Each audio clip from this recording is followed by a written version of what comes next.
New Thought Media Network. We are a global broadcast network of positive music, media, and entertainment, inspiring humanity's evolution along the journey of enlightenment and creating a world of love, peace, empowerment, and prosperity for all. New Thought Media Network. Positively inspiring.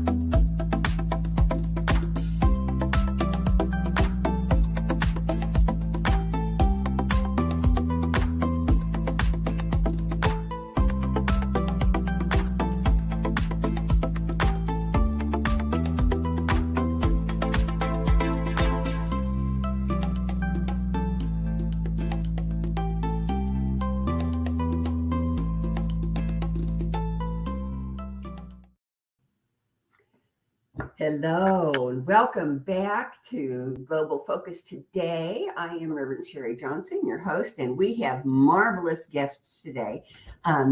Reverend Jeanne Kataoka and Chaplain Matty Giuliano, who are going to talk to us about their animal ministry, which just I have chatted with Jeanne before, and it's just fascinating to me. So help me to welcome them. I'm going to give you just a little bit of information. Reverend Jeanne has been an animal chaplain since 2016, when she completed the animal chaplain program through Emerson Institute, and when she was ordained that year. And I was here. She is also an ordained interfaith minister through Emerson and a practitioner through Centers for Spiritual Living. So she's got credentials out the yin yang.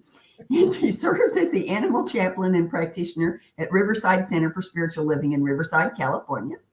And she is currently working on her doctorate in humane spiritual studies at Emerson, which she plans to complete this summer. Matty Giuliano has been working in a humane law enforcement division for 10 years. I love the idea that there is a humane law enforcement division. And having handled approximately 2,000 animal cruelty complaints, he was called into a different line of work. I love that. That's really neat. A vocation. And received his interfaith ordination from Universal Life Church in August of 2014. He became the chaplain of the Law Enforcement Division in October of that year, as well as the chaplain for PBA Local number 394. In March of 2015, he retired from the Law Enforcement Division to focus solely on his position as chaplain. And since that time, he's been named chaplain for the entire Monmouth County SPCA. Wow. Help me to welcome these two wonderful people into our studio. Thank you so very much for having me this afternoon, Reverend Sharri. I really appreciate it. Oh, I'm just delighted that you said yes, the both of you. So I'm going to ask a question, and y'all can toss them back and forth or take turns, whatever works for you. When you run out of things to say, I'll ask you another question, and that's how we'll keep going, because it works really well, and it's a lot of fun. So for starters, this one's for you, Matty, because I never heard of a humane law enforcement job.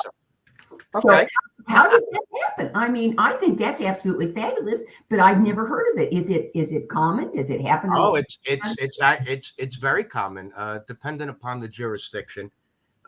Sometimes that role is handled by animal control, but in New Jersey, we have specialized humane law enforcement officers to handle any and all animal cruelty complaints that fall under Title IV, Chapter 22, which is the New Jersey Statutes for Animal Welfare. Oh, wow. Well, that's really cool. I like that. Thank you. Thank you very much. You know, it was just kind of fluffed over in your bio, but how did you go from being a police officer to being an animal chaplain? Well, you know, that's an interesting transition. I joined the Humane Law Enforcement Division, first of the New Jersey State SPCA, in 2005. Um, I went to uh, an animal show at the New Jersey Convention Center, and the state SPCA was there. And it turns out that they were hiring at the time. My background, I'm a Rutgers University graduate. My degree was in industrial labor relations. And because I understood the National Labor Relations Act, the Fair Labor Standards Act, Title VII, Title IX so well, they thought that I would be a good candidate to transition over to be able to understand the animal cruelty statutes in the state of New Jersey. So I went through the academy. I completed the academy in August of 2015 and became an animal cruelty agent. In 2008, I transferred over with a promotion to the Monmouth County SPCA and became a sergeant. And throughout my career, I handled approximately 2,000 animal cruelty complaints. Some of them are as simple as a dog in the backyard without shelter, and some of them are a bit more involved. An animal in terrible physical condition, living in horrendous conditions. And those are the ones that really stick with you. Those are the ones that really eat away and tug away at your heartstrings. And all of the years that I worked as an animal cruelty officer, I found myself becoming more jaded. I found myself becoming more irritable. I found myself becoming more anxious, because the truth of the matter is, Reverend Sharri, ignorance is bliss. And majority of the public is unaware of what goes on, unfortunately, out there in the world of animal cruelty. And I found that all of this time, I didn't have anybody to turn to. I didn't have anybody to talk to. I didn't have anybody to confide in about the feelings that I was experiencing. Obviously, working in animal welfare, for a lot of people, their saint, their confidant, the spiritual guide to which they turn is Saint Francis of Assisi, who is the patron saint of animals. And so I developed a very close spiritual relationship with Saint Francis. And it was Saint Francis who, I believe, guided me in this direction to pursue my interfaith ordination and become the chaplain of the Monmouth County SPCA. What first started out as just being the chaplain for the law enforcement division quickly expanded and blossomed into now being the chaplain for the entire Monmouth County SPCA, which would include our animal cruelty officers, our staff, our volunteers, our patrons, who quite often suffer a tremendous amount of pain when they lose an animal companion. And my job is there is to help them find their way back to God and be grateful for the wonderful, loving relationship they were able to experience and share with their cat, their dog, their hamster, their ferret, for so many years. Well, it's really been remarkable. It's nothing what I had anticipated this ever turning into. And if you had said to me 20 years ago that this is the direction I was going to go, I would have told you were two scoops of crazy with a side of cuckoo. That there is no way that this is going to happen, but it did, and I'm grateful for where I am in life. I'm grateful for where this has taken me. You know, a lot of people, it's funny, for those of you who are watching who have a background in Catholicism, Catholics, when they're going to get married, they have to go through something called pre-cana, where a priest who has absolutely zero experience with somebody of the opposite sex is going to sit here and is going to tell you exactly how to have a relationship with your spouse. And I always found something like that to be amusing. And the same thing really applies to law enforcement chaplains serving other law enforcement agencies. You're a priest, you're a rabbi, you're a bishop, and I appreciate the help, but you've never been in the field before. You never experienced firsthand what I'm experiencing. While when my officers come to me or other officers from other agencies come to me, look, I've been there. I've seen it. I've felt it. I've experienced it. So what you're saying to me is something that I can, not just have a sympathy for, but empathy for. And that's one of the big differences.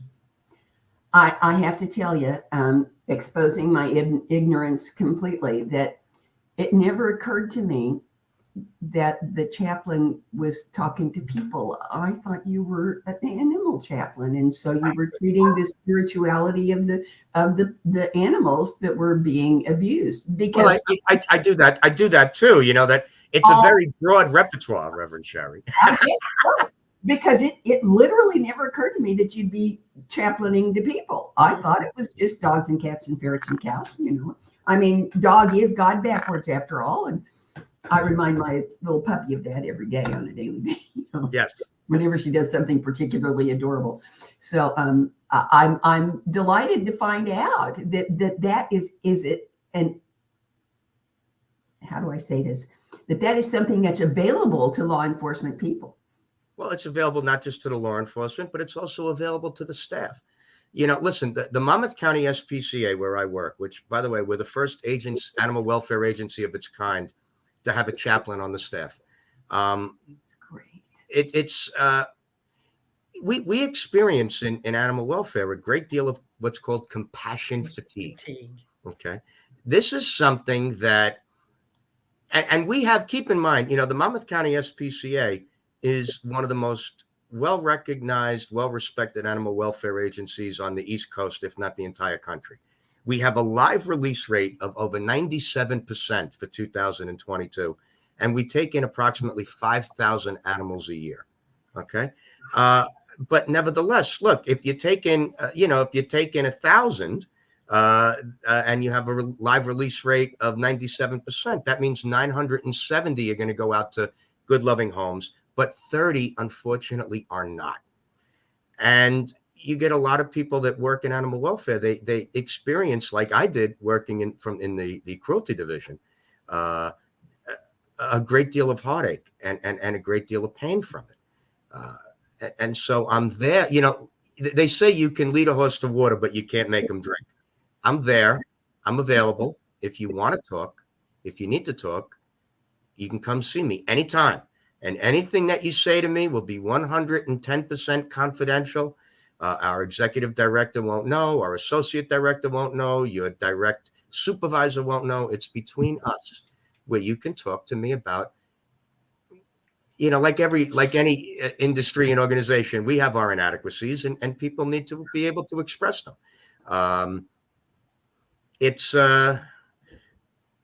I can only imagine what it would be like being the chaplain at some of these other animal welfare organizations that have a live release rate of 40%, 30%. And there are still many parts of this country, California in particular, does not bode well. They're in the red, according to the Humane Society of the United States, where a lot of animals, unfortunately, are euthanized, and not for health reasons.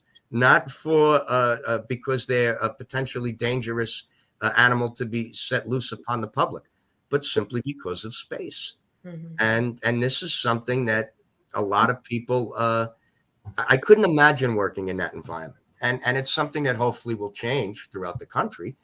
But who knows?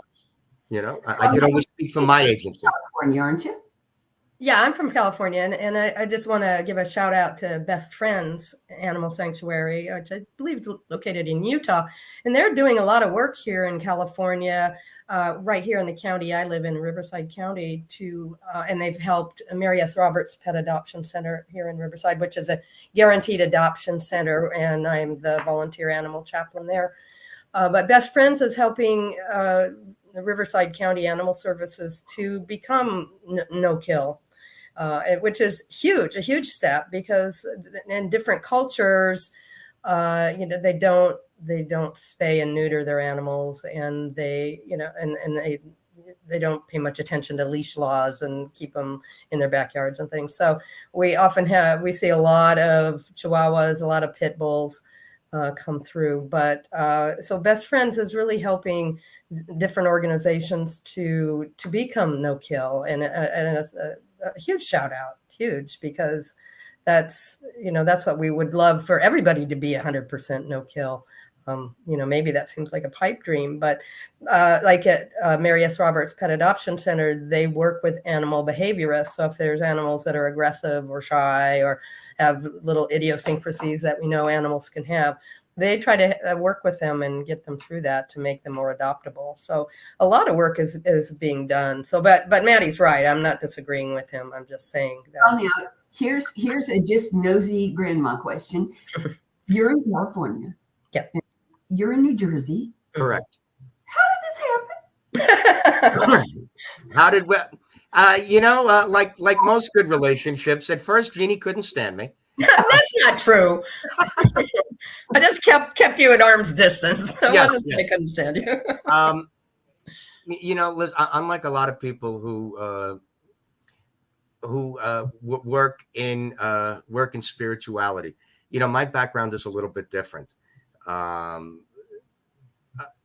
that different. I was raised Catholic. I know. Listen, I'm not disagreeing. I'm not disagreeing with that. But generally speaking, with the people that I deal with, the 7 dirty words that you can't say on TV is part of their general everyday vocabulary, and coming from that world, it's mine as well, and I'm man enough to admit it. Yeah, but that was never a problem because I was raised. You'd be surprised how many people were like, "Oh my God, I can't believe how many 4-letter words he was able to say." No. Listen, because I was raised, there are no bad words, only inappropriate ones. So if you thought those were appropriate, I'm fine with that.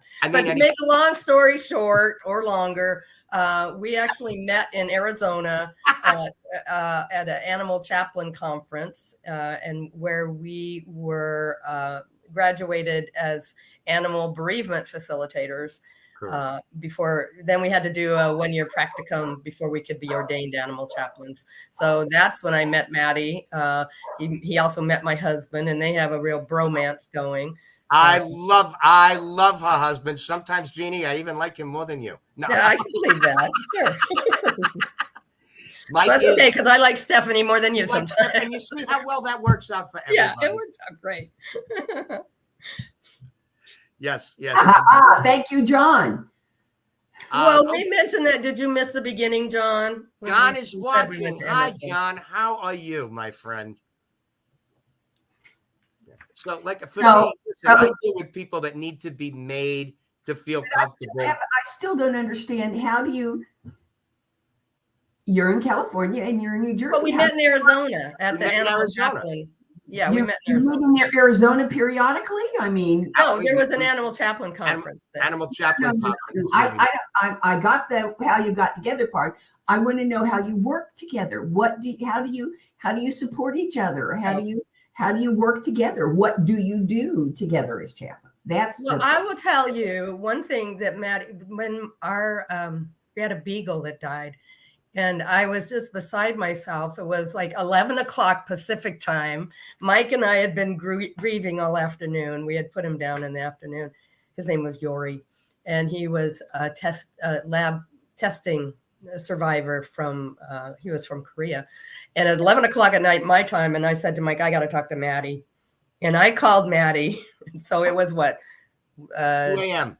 2 a.m. 2:12 a.m. to be exact. and he said, why are you calling so late? What do you need?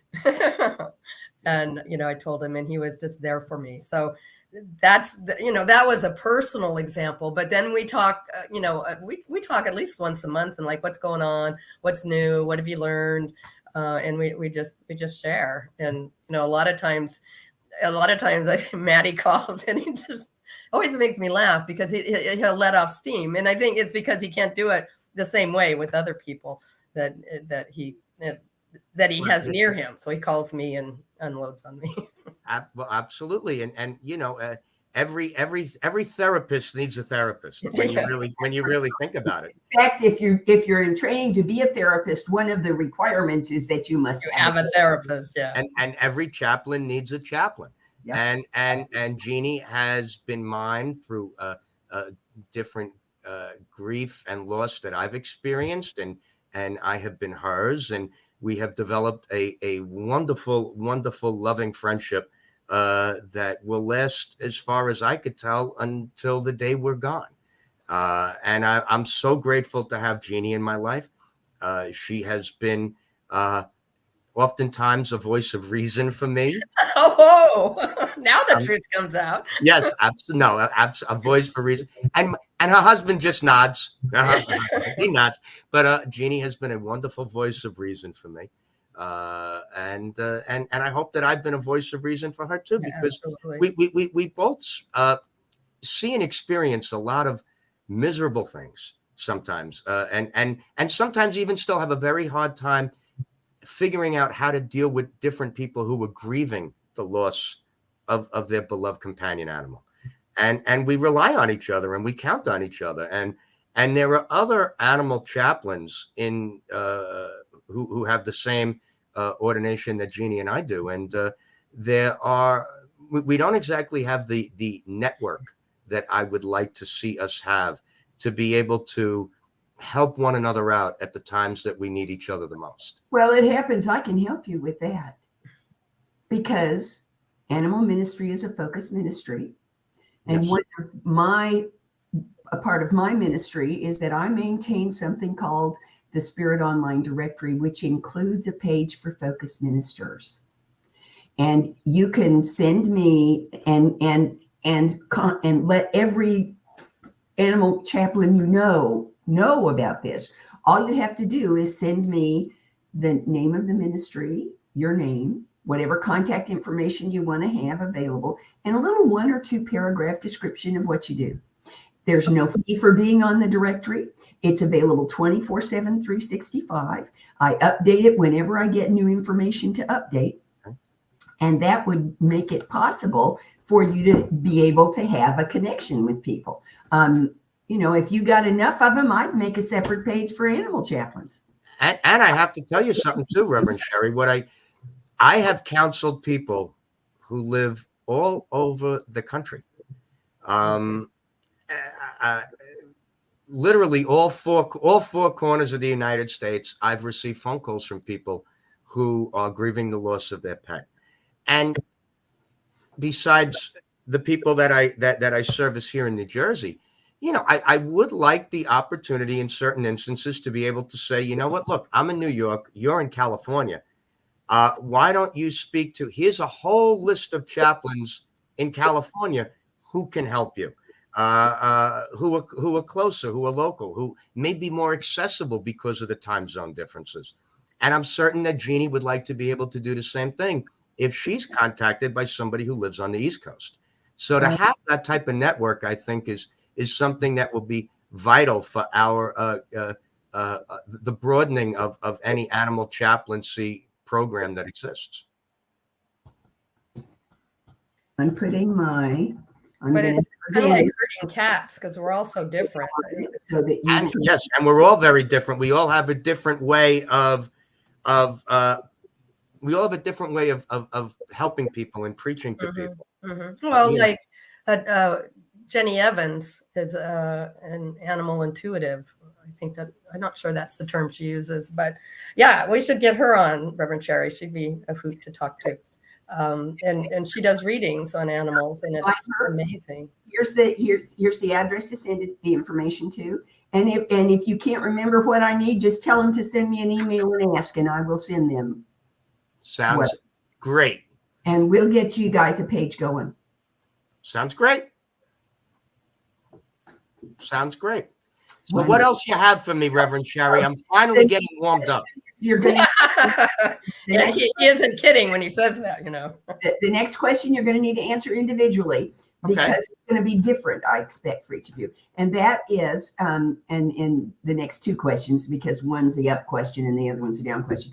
What is the most wonderful thing about your ministry? Well, I think the easy answer is getting to help people, but helping them in the moment is really wonderful. And I do a quarterly animal memorial service online, and hearing how people were touched by that. And, they might say, thank you, this was lovely. And then, get off the Zoom call. But then, down the road, they come back and say, yeah, that really, really helped me. That really helped. And, seeing other people who were grieving, because misery loves company, but having a safe place to cry, and because so often with grieving our animals, people say, oh, it's just a dog, get another one. Or, well, they had a long life, good job. Or, because as a society, we don't invest in grieving, even for people. It's like, well, it's been 6 months since your husband died, get over it. And you may have experienced that. It's 5 years and I'm still experiencing that. Yeah, I'm sure you are. But as our society goes, no, it's time to get over it and move on. And lose for some people, and especially maybe older people, that, the kids have moved out, or perhaps they don't even have kids, their spouse is gone, their partner's gone, and all they have is Fifi or whoever. And when that animal gets sick or passes, they really feel like they have nothing. So to be there for people, and I just was recently keeping a woman, and still have her in prayer because she had to put her Miss B down. But it just expands my heart to know that I can help people that way. Cool. Okay, Matty, your turn. What's the most wonderful thing? Well, when you are able to get somebody who is grieving the loss of their pet to make the turnaround, and instead of grieving the loss, embrace their animal's existence. Unfortunately, this world is filled with opposites. When you have up, you have down, you have left, you have right, you have life, and you have death. And I remind people that, sometimes there's something to be said about people who love animals. In many ways, we're sadists. We know that under the most ideal circumstances, the day is going to come where we have to say goodbye to our beloved pet. We knew this from the minute that we brought in this adorable puppy. One day the puppy is going to become an adult, and is going to grow older, and is going to get older, and eventually going to pass. And I remind them that one of the things that I worry about, one of my hangups and one of my holdups, as somebody who has 4 dogs, 2 ferrets, and a cat, what is if I were reaching the end, if I were laying on my deathbed, the one thing that I would be concerned about the most and worried about the most is what is going to happen to these animals now that I'm gone. Who is going to care for them? Who is going to take care of them? We all know that there is no better pet parent in the world than you. No one could ever do what you do for your cat or for your dog or for your fish or for your bird. What is going to happen? And I work very, very hard at getting people to embrace their animal's existence for however long it may have been, and to be thankful to God for allowing them to enjoy this animal's life for as long as they did.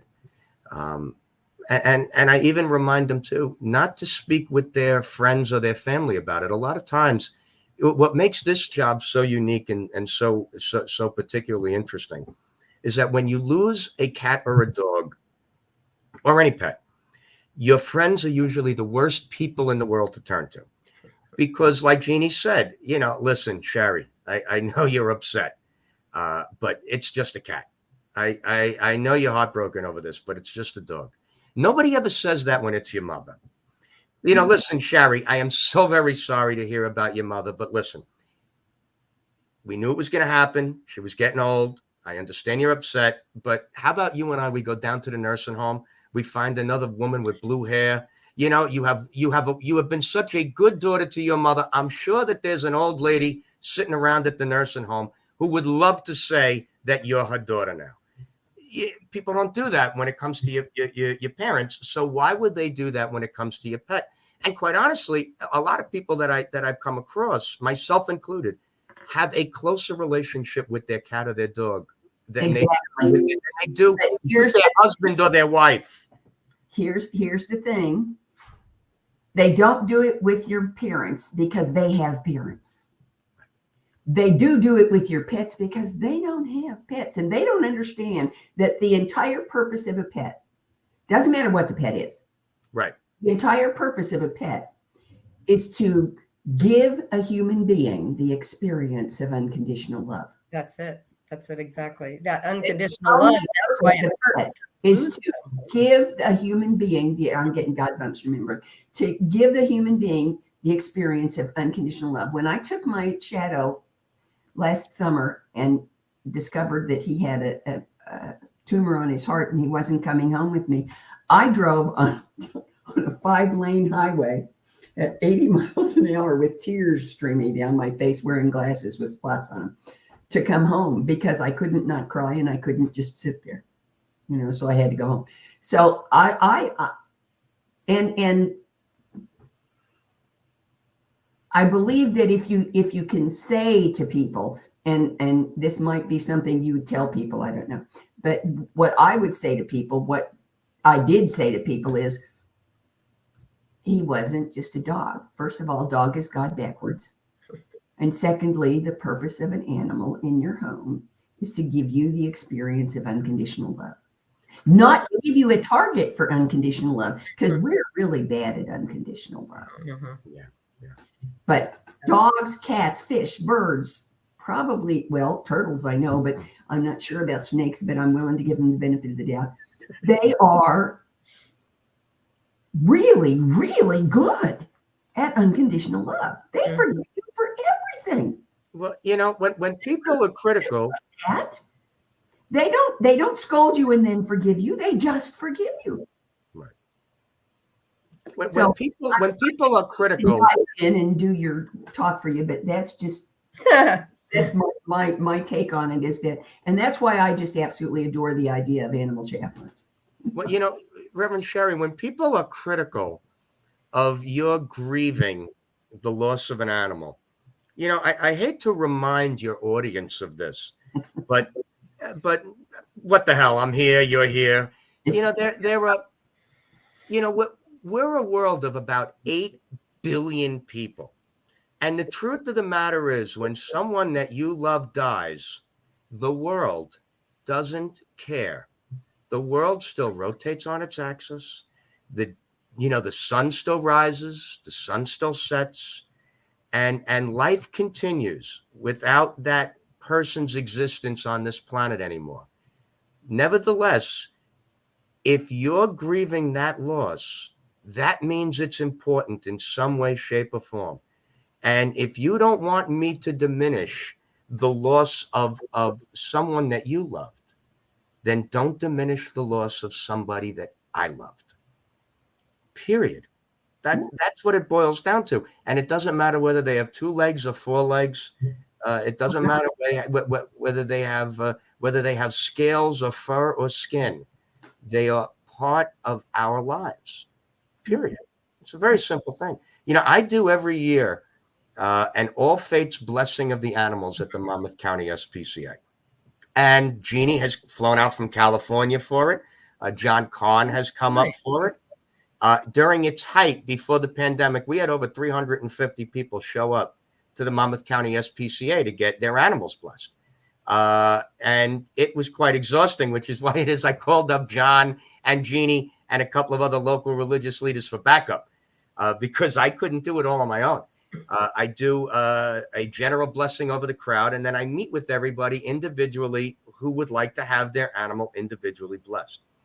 And it's an All Fates Blessing of the Animals, even though it coincides with the Feast of St. Francis. Of course it does. Because I want everybody to feel welcome. I don't want anybody, oh, you're Jewish, you can't come. Oh, you're Muslim, you're not invited. The one thing that we have in common, regardless of our spiritual differences, is our love for our companion animals. And I saw this as a way to build bridges between our different spiritual communities instead of a way of building walls. Oh my God, what a surprise. You're Lutheran and you love your cat. I can't believe it. I'm Muslim and I love my dog. What a surprise. So it was a way to introduce different people of different backgrounds together. I mean, I've even had, obviously, as there's a continued rise in atheism and agnosticism throughout the country, I've even had people of little or no faith show up to the blessing of the animals. I had one person ask me to bless their dog in Jedi. Listen, whatever makes you happy. It's the whole idea of that. I'm a firm believer of, for those, by the way, who are atheist and agnostic, they are no atheists and agnostics in a foxhole. No. And the concept being is that even though you may not have certain beliefs, you want to have the affirmation of your animal being blessed. And so you come out for it. And so, listen, I'll respect, obviously, your religious views. I'm not here to impose mine on anyone. And I will do it as it is that you request. But, it goes to show the power of how important these animals are to people. That even those who don't have a belief system or claim not to have a belief system, all of a sudden say, you know what? Yeah, this won't hurt. Yeah, right. Okay. Not help, but it definitely won't hurt. All right, I got two more of these. You got to take turns questions. But that's just because I want to hear both of your answers, and I know that our listeners do too. The next one, of course, you know, is going to be, what's the worst thing? What's the hardest part of, and what is the hardest part, and how do you deal with it? So you went first last time, Jeannie, so you go first this time, Matty. Traditionally, the calls that I get from people who have lost their animal was old, their animal was sick, and their animal passed away, and are having a hard time understanding and accepting it. It's not often that I can't help somebody. I pride myself on being able to help somebody. It's what I've been trained to do. It's what I've learned. It's what I've studied. It's what I've practiced.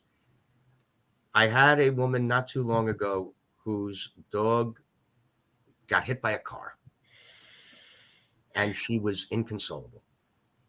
There was absolutely nothing I could say. There was nothing that I could do to help her. And that is, for me, the worst thing. I don't know if that's necessarily the worst part, but it's the worst experience that I've had. I was at a total loss. After a while, like with anything, you hear certain stories so many times, you formulate what your responses are going to be. I had no answer for her. And she was just, she was completely and totally inconsolable. And that was the worst for me. And obviously, look, the worst overall. Yeah, I said this when I was a cruelty officer. I would love to become the Maytag repairman. Never have to leave the office. No cruelty complaints today, none tomorrow, none on Thursday. This is great. But unfortunately, when you're working in this type of field, it's constant. It's constant. And when you have yourself from when I was a cruelty officer, I would tell friends of mine outside the world of animal welfare, the cruelty case that I got, and they would all say the same thing. No way. Absolutely not. That is not, that you're lying. You're making this up. And then I would show them the case file, and they would be stunned. They'd be stunned. They can't believe that somebody treated an animal this way. And I always felt that it was the spit in the bucket theory. You have a giant 55-gallon drum, you spit in the bucket, and you never make it to the top. No matter how much you spit, you'll never make it to the top of that barrel. And even if you spit every day, there must be a hole in the bottom because it never seems to rise. And just when you think you have gotten over and handled such a horrific cruelty case, the worst you've ever had, the worst you've ever seen, as sure as the day is long, you get another one the following week or the following month that dwarfs the first case in comparison. And how do you keep going in the face of that? Well, that was one of the reasons why it is that I became who I became, so that the officers had somebody to talk to, and the staff had somebody to talk to. I mean, we had a case 4 years ago. They had 278 dogs in their house.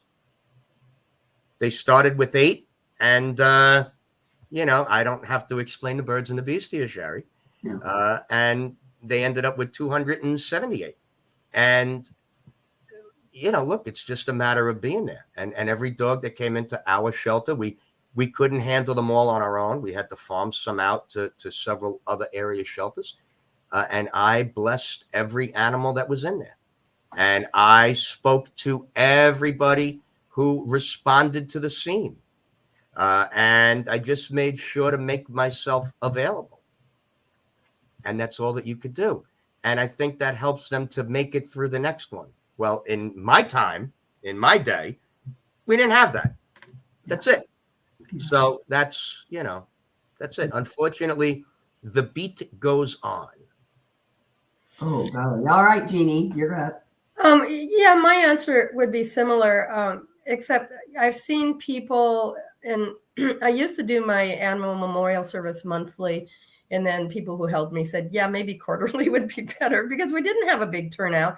And it took a lot for them to say, hey, let's just do it quarterly, because they could see the people that did show up, how much it helped them. But then there were some months that would go by and it was just, those of us who were offering the program. But I think it's the people that's hardest for me are the ones that I can't tell if they're progressing or not, because maybe they have a complicated grief, which, maybe they lost a wife and a pet at the same time. And, they show up quarter after quarter, or they're calling me or emailing me. And as much as I welcome that, it's like, what can I do to help? And even with all my training, sometimes I'm not sure. But then what I remind myself is the most important thing to do is just listen. And I've found that a lot of times listening and saying back to them, they might say in their sharing that, well, I know, because I wouldn't say this if they didn't, but, oh, I know that my dog is in a better place. I know that my dog, depending on their belief system, my dog is with God. My dog is no longer in pain, and then, I'll remind them of that. And then, when you say it, they say it out, but then they hear it back. They can find that helpful.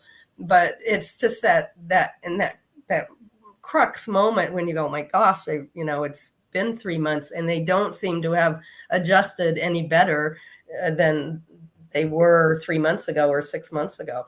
But, then I remind myself, too, that everybody grieves differently. And as long as they haven't gotten worse and perhaps, looking at suicide to join their dog or cat or something like that. And in an instance like that, I would definitely urge them to get help beyond what I could provide. But it's just, that crux when you think, oh my gosh, are they getting better? And if not, what can I do? And, that sometimes that's a challenge. Well, that's one of the things that, right away, whenever you get a phone call from somebody, within the first 3 minutes, you have to try to figure out whether this person needs spiritual help or psychiatric help. Mm-hmm. And sometimes, they're looking for an answer that I cannot provide. Mm-hmm. All right. I say to people all the time, I'm not here to introduce you to God. I'm here to put you on the path to meet him for yourself. But a lot of people, they need to see Dr. Howard, Dr. Fine, and Dr. Howard, and not Jesus, Mary, and Joseph, for lack of a better description. And you've got to figure that out really, really fast, because, that's something that I know, Jeannie and I aren't trained in. We're not psychiatrists. We're spiritual guides and counselors. Yeah, there's a big difference. Both of you have a card by your phone with a list of numbers on it and names, don't you? Yeah, absolutely. Yeah. The carrier clinic has heard from me quite a few times. Cool. Now, this next question is one I ask everybody, and there's no wrong answer. Okay. And this is the last one you have to answer side by side. Well, no, it's not. There's one more after this that you'll have to answer side by side. 10 years from now, if everything, every single teeny tiny little thing, everything goes exactly the very best it can go, what will your ministry look like? You're up to you. You know, I'm happy with the way that things are going right now. I wouldn't change a beat. I wouldn't change a thing. On a personal note, I don't know whether or not you are aware, I am the author of 2 very successful children's books. Yeah. The first one is My Name is Muskie, a ferret story. Okay. And my second book that just came out in December is My Name is Muskie, Stubby's Story. The only thing that I would like to see change, my ministry is doing great. What I would love to see is Disney or DreamWorks or Pixar want to take the My Name is Muskie series and turn it into a movie. Oh, how cool. I could put that on the prayer list. I like that. Anybody could order the books. Sure. MyNameIsMuskie.com. They are available along with a whole plethora of merchandise. Now let's do MyNameIsMuskie.com. Muskie. Jeannie, you knew I was going to work in the book at one point, Jeannie. No, I'm surprised. I realized this before, so I could have had the banner ready, but I'm making one right now. No, MyNameIsMuskie.com. MUSKY.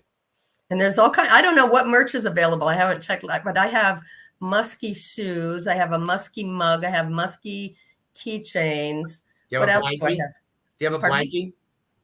No, I didn't get the blankie. Yeah, the blankie's nice. Oh, I didn't get a stuffed muskie, but I bought 2 stuffed muskies. You don't have a muskie stuffed animal, Jeannie? No. I am shocked. I know, and it's not that I didn't buy any. I just gave them away. There you go. My name is muskie.com. And there's the muskie stuffed animal. Oh, isn't he cute? Yeah, it's adorable. Yeah. You know? Yeah. Okay, now here's another question I ask, but you can do this one jointly if you want to. Okay. These next 2 questions I ask everybody. And the first one is, how does your ministry contribute to support, encourage, pick your own verb, conscious evolution? I'll go first. Because I really don't have an answer right now, so I'm waiting to hear what you say. All right.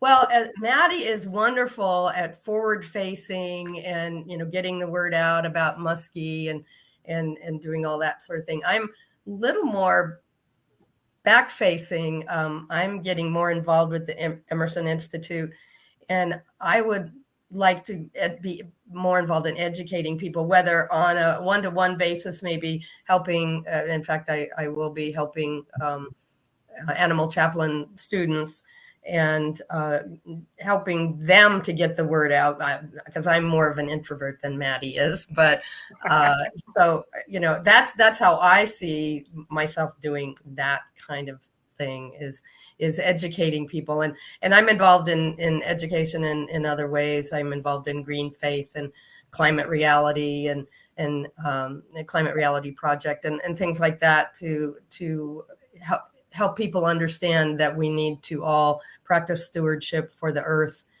and our fellow creatures. And, that's something that certainly I'm coming to grips to and working on my doctorate in humane spiritual studies, again, with Emerson. So just helping people realize that, I don't personally see a hierarchy of, that, and, I know this might seem blasphemous to some people, but I don't see humans at the top of the food chain or the top of the heap or the most important. I really see animals, because there's so much that we don't know about them. I just was reading a book, The Breath of a Whale, and this woman had studied the songs of orcas, and there was a calf who had been orphaned, an orca calf, and they recorded her song and shared it with this woman who had studied, and she said, oh, she belongs with a pod that's much far, 300 miles north of here. I read that book.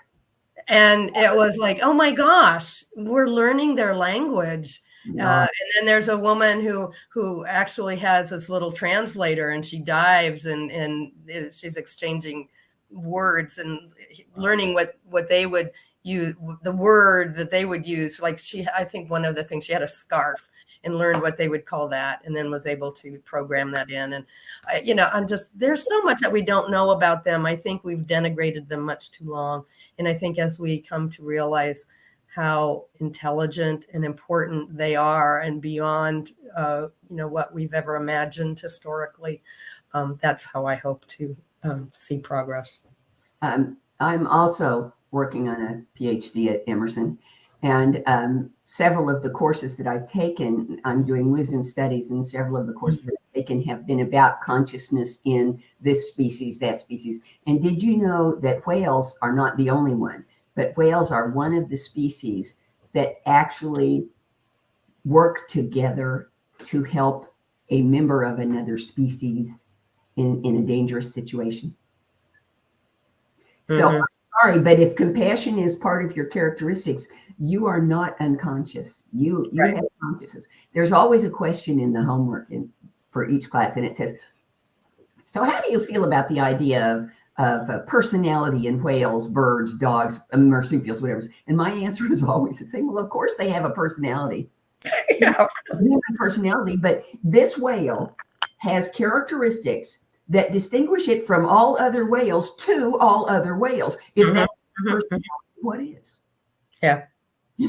So, Whether we understand it at this point or not, it doesn't mean it doesn't exist. and I'll tell you, my first answer to the what does your ministry do to enhance conscious evolution is I became a vegetarian.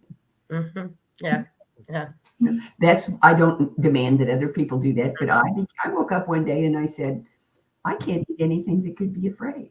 Yeah. A smart ass friend of mine sent me an email the other day that said, hey, oh, look, here's an article about a researcher who's proven that plants can be afraid. I went, oh my God, I'm going to have to learn to live on air. Yeah. I have a friend who talks about that. Like, well, but they have feelings, and they're like, well, I talk to my plants, but it just never occurred to me that, it might have an impact. I'm already kind of skinny, So, Chaplain Jeanne, Matty, what's your take on conscious evolution?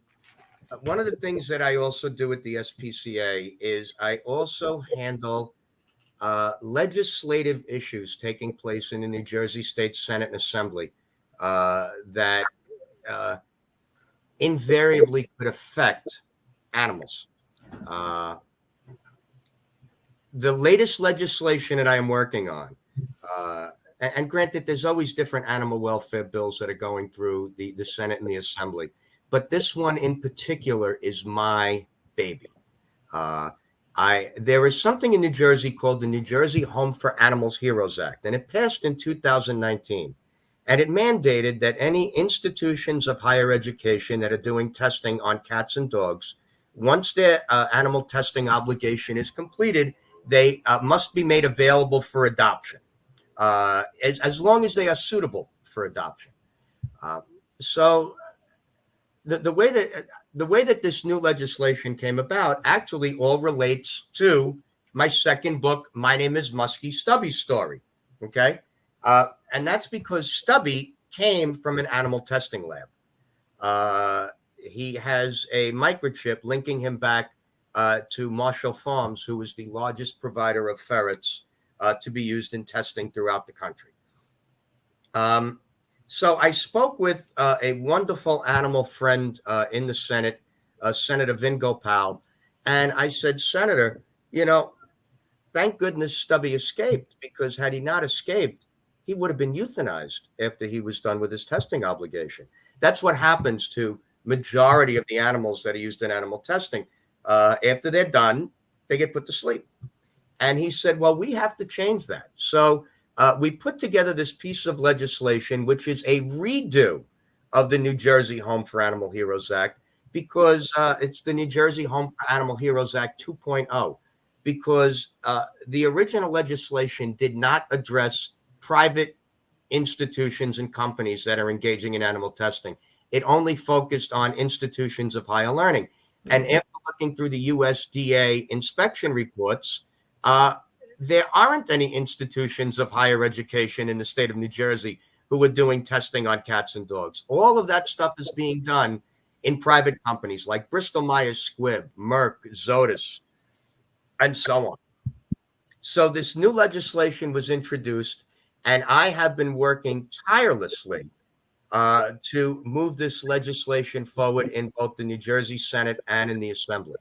Actually, earlier today, before today's broadcast, I had a meeting with the Assemblyman who is the chairman of the Agricultural Committee in New Jersey, looking to see whether or not I can get a hearing at some point for this, for New Jersey A5335. I spoke with his chief of staff at length. We discussed everything for an hour. And I'm keeping my fingers crossed that I'll be given the opportunity that he A, is willing to co-sponsor it, and B, that I can get a hearing to move this legislation forward to for consideration in the full assembly. I'm also doing the same thing, obviously, in the Senate version of the bill, New Jersey S3568. So far I have 3 co-sponsors on the bill, Republicans and Democrats, because it's important when you're in this line of work that you get people on both sides of the aisle to support something like this. Animal welfare, Sharri, it's not a Republican issue. It's not a Democratic issue. It's not an independent issue, communist issue, fascist issue, socialist issue. It's a humane issue. And no one ever wants to be on the wrong side of animal welfare legislation. Well, I gotta tell you, I think that's the best answer anybody ever gave me to that question. Oh, thanks. And here's the last one. You have to answer it individually. I'm sorry, but you do. But I ask every single person this question. Will you come back? Absolutely. Okay, and I got my calendar up. I don't mess around here. The next opening I have is December 5th. Will that work for y'all? What day is that? That's a Tuesday. Tuesday. Okay. Put me in, coach. I'm ready to play. Yeah, sure. Yippee. Thank you so much. And folks, believe it or not, our hour is just about up. But I want to invite everyone to be sure to come back next week because we have another exciting, different from everything we've ever seen before, Minister Reverend Marco Carrillo, and his ministry is called True North.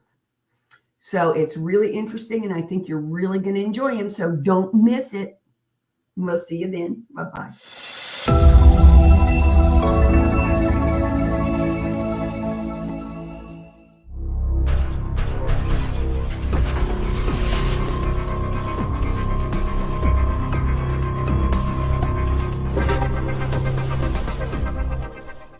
New Thought Media Network. We are a global broadcast network of positive music, media, and entertainment, inspiring humanity's evolution along the journey of enlightenment and creating a world of love, peace, empowerment, and prosperity for all. New Thought Media Network. Positively inspiring. Amazing, amazing,